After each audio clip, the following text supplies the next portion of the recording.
Riding Hood. Ethical considerations in the praxis of violent salvation.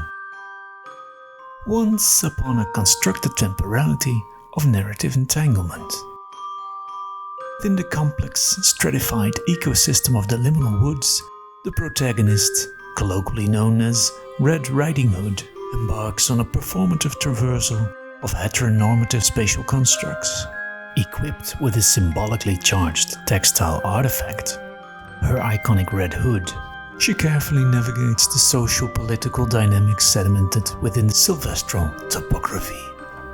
The narrative catalyst emerges in the form of the Big Bad Wolf, a hegemonic embodiment of predatory capitalist logic, whose omnipresent gaze destabilizes the ontological security of both the subject and her subaltern kin, namely the grandmother, a somatically compromised elder, occupying a sequestered dwelling at the periphery of the Sylvestral matrix, whose spatial and physiological marginalization reflects her position within societal hierarchy.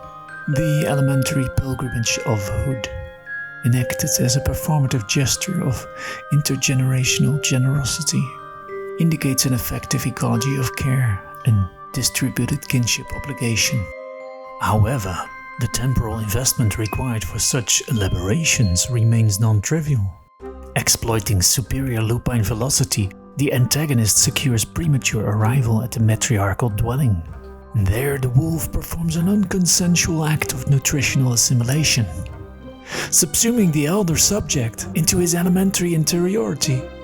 Subsequently, he engages in reappropriation of identity, employing mimicry and strategic essentialism to disrupt normative expectations. Meanwhile, Hood, blissfully unencumbered by the lupine subterfuge transpiring ahead, retrieved from her mnemonic archive her grandmother's perennial directive. Engage the tensile mechanism to facilitate ingress, my child. The intersubjective encounter was punctuated by a sequence of observational utterances, wherein the protagonist engaged in an escalating phenomenological inventory of the other's facial semiotics.